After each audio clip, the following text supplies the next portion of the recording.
जय जिनेंद्र, नमस्कार। स्वागत है दोस्तों आपका हमारी इस वीडियो में। तो दोस्तों, रक्षाबंधन का त्यौहार, एक रक्षा सूत्र में सभी को बांधने का ये त्यौहार हिंदुस्तान में और कई जगह बहुत ही धूमधाम से मनाया जाता है दोस्तों।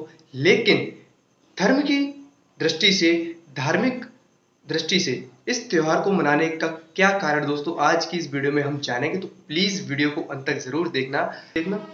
चैनल को सब्सक्राइब नहीं किया तो जल्दी से जल्दी कर दो और ज़्यादा से ज़्यादा वीडियो को शेयर करना। दोस्तों चलते हैं अपनी वीडियो की तरफ बिना किसी देरी के। दोस्तों, जैन धर्म के अनुसार रक्षाबंधन का त्यौहार एक मुनि द्वारा 700 मुनियों की रक्षा करने की कथा पर आधारित है। दोस्तों, एक समय की बात है जब हस्तिनापुर के राजा महापद्मनन अपने बड़े पुत्र पद्मराज को राज्यभार सौंपकर वैराग्य धारण कर वन की ओर तपस्या करने के लिए चल पड़े। उनके साथ उनका छोटा पुत्र विष्णु कुमार भी अपने पिता के साथ अविनाशी मोक्ष की प्राप्ति के मार्ग पर चल दिए। उधर उज्जैनी नगरी के राजा श्री वर्मा के मंत्री बलि, नमुची, बृहस्पति और प्रहलाद थे। चारों मंत्री जैन धर्म के कट्टर विपक्षी एवं कट्टर दुश्मन थे। एक बार उज्जैनी नगरी में अकंपनाचार मुनि अपने 700 शिष्यों के साथ पधारे। नगर के बाहर उद्यान में वे ठहरे थे। आचार्य को जब ज्ञात हुआ कि राजा के चारों मंत्री अभिमानी हैं और जैन धर्म के कट्टर विरोधी हैं, तो दोस्तों आचार्य ने शिष्यों को बुलाकर आज्ञा दी कि जब राजा और उसके मंत्री आए तो वे मौन धारण करके ध्यान मग्न बैठ। गुरु की आज्ञा के पालन की हामी सभी शिष्यों ने एक साथ भर दी।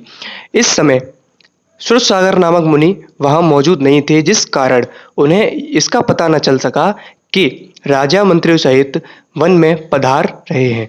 जब राजा मंत्रियों सहित वन में पधारे तो संपूर्ण मुनि संग मौन था। इसे देखकर एक मंत्री बोला, देखिए महाराज, ये मुनि बोल नहीं रहे हैं क्योंकि इनमें किसी भी प्रकार की विद्या नहीं है। इसके बाद मंत्रियों ने मुनियों की घोर निंदा की। इसके बाद जब श्रुतसागर मुनि नगर से लौट रहे थे, उन्होंने जब यह बात सुनी तो मंत्रियों से शास्त्रार्थ करने को कहा। शास्त्रार्थ में मंत्री बुरी तरह पराजित हुए और मुनि के तर्कों के आगे राजा नतमस्तक हो गए। मंत्री इसे अपमान समझ उस समय तो वहां से चले गए, लेकिन इधर श्रुतसागर मुनि ने आकर गुरु को सारा वृत्तांत सुनाया। तब आचार्य श्री ने उन्हें जंगल में उसी स्थान पर जाकर तप करने को कहा जहां उन्होंने शास्त्रार्थ किया था, ताकि संघ के अन्य लोगों पर उपसर्ग न आए। तो दोस्तों, यह तो निश्चित था कि मंत्री अपमान से कुपित हो उपसर्ग जरूर करेंगे। ऐसा ही हुआ। ध्यानमग्न मुनि श्रुतसागर जी पर मंत्रियों ने मौका पाकर हमला कर ही दिया।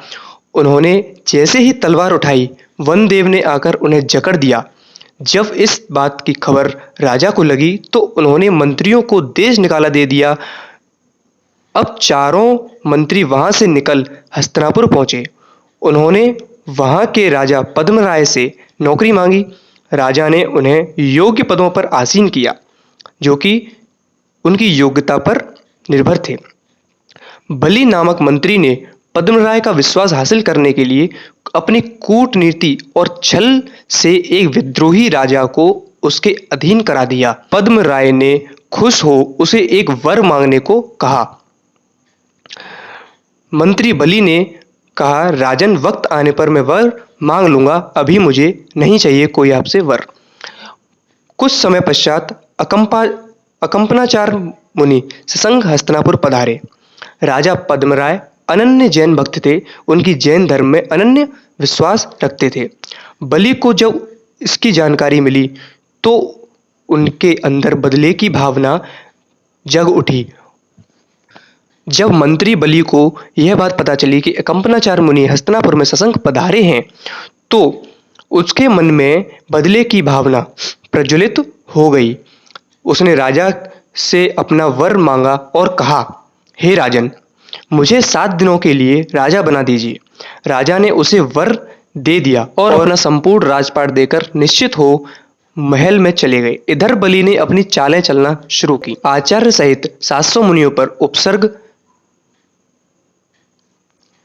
बलि ने आचार्य सहित 700 मुनियों के संग पर उपसर्ग करना प्रारंभ कर दिया था। जिस स्थल पर मुनि संघ ठहरा था वहां चारों ओर कांटेदार बागड़ बंधवा कर उसने नरमेध यज्ञ का नाम दे वहां जानवरों के रोम हड्डी मांस चमड़ा आदि होम में डाल यज्ञ किया, जिससे मुनियों को फैली दुर्गंध और दूषित वायु से परेशानी होने लगी। उन्होंने अन्न जल त्याग कर समाधि ग्रहण करने का निर्णय किया। मुनियों के गले रुंधने लगे, आंखों से पानी आने लगा और उनके लिए सांस लेना भी मुश्किल हो गया। उनकी इस विपत्ति को देख नगरवासियों ने भी अन्न जल त्याग दिया। उधर मिथिलापुर नगर के वन में विराजित सागर चंद्र नामक आचार्य ने अवधि ज्ञान से मुनियों पर हो रहे इस उपसर्ग का को जान अपने शिष्य पुष्पदंत को कहा, तुम आकाशगामी हो जाओ और धरती भूषण पर्वत पर विष्णु कुमार मुनि से इस उपसर्ग को दूर करने का विनय करो। वे विक्रिया रिद्धि प्राप्त कर चुके हैं, जिससे वे अपने किसी भी रूप को बदल सकते हैं। क्षुल्लक पुष्पदंत गुरु की आज्ञा पाकर पर्वत पर पहुंचे और मुनियों की रक्षा का अनुरोध किया। विष्णु कुमार मुनि अविलंब हस्तिनापुर पहुंचे और उन्होंने पद्म राय को धिक्कारा कि तुम्हारे राज्य में ऐसा अनर्थ क्यों हो रहा है। तब राजा ने उन्हें पूरा वृत्तांत सुनाया, जिसे जान मुनि 52 अंगुल का शरीर बना ब्राह्मण का वेश धारण कर बलि के पास गए। बलि ने उनका आदर सत्कार किया और उनसे सेवा का मौका देने को कहा। इस पर ब्राह्मण वेशधारी मुनि ने उनसे 3 डग जमीन मांगी। मुनि ने अपनी रिद्धि का प्रयोग कर अपना शरीर इतना विशाल कर लिया कि जमीन नापना शुरू किया। पहले डग में सुमेरु पर्वत और दूसरे डग में मानुषोत्तर पर्वत पर रखा। जब तीसरे डग के लिए जमीन नहीं बची तो उन्होंने बलि से कहा, हे बलि, बताओ अब मैं अपना तीसरा पैर कहाँ रखूं? अब मैं क्या करूं? तो बलि ने कहा, अब मेरे पास जमीन तो नहीं है, आप मेरी पीठ पर डग रख लीजिए। मुनि ने तीसरा डग जब बलि की पीठ पर रखा तो बलि कांपने लगा। देव व असुरों के आसन कंपायमान हो गए। सभी अवधि ज्ञान से वृत्तांत जान वहां आए और मुनि से क्षमा की प्रार्थना की। मुनि ने बलि की पीठ पर से चरण हटाया और असली रूप में प्रकट हुए। उसी समय बलि ने यज्ञ बंद कर मुनियों को उपसर्ग से दूर किया। राजा भी मुनि के दर्शनार्थ वहां पहुंच गए। नगरवासी सभी श्रावकों ने मुनियों को वैयावृत्ति की, उनकी सेवा की और मुनियों को चैतन्य अवस्था में लाए। मुनि पूर्णतः स्वस्थ हो आहार पर निकले तो श्रावकों ने खीर सेवैया और मिष्ठान आहार हेतु बनाए थे। मुनियों को आहार करा, श्रावकों ने भी खाना खाया और खुशियां मनाई। यह दिन श्रवण मास की पूर्णिमा का दिन था। इसी दिन मुनियों की रक्षा हुई थी। जिस दिन को याद करने के लिए लोगों ने हाथ में सूत के डोरे बांधे, तभी से यह रक्षाबंधन के पर्व के रूप में मनाया जाने लगा। इसके बाद विष्णु कुमार मुनि ने गुरु के पास जाकर अपने दोषों को बताया और महान तप किया। आज भी जैनियों के घर में इसी दिन खीर बनाई जाती है और विष्णु कुमार मुनि की पूजा तथा कथा के बाद रक्षाबंधन का पर्व मनाया जाता है दोस्तों। तो दोस्तों, उम्मीद करता हूँ वीडियो पसंद आई होगी। पसंद आई हो तो प्लीज़ कमेंट करके ज़रूर बताना क्या आपको ये सारे फैक्ट पहले से पता थे। एवं इसी के साथ दोस्तों वीडियो को ज़्यादा शेयर कर देना, चैनल को सब्सक्राइब कर देना, वीडियो को लाइक कर देना पसंद आई हो तो। इसी तरह मिलता हूँ मैं आपसे अगली ऐसी एक बढ़िया धमाकेदार वीडियो में।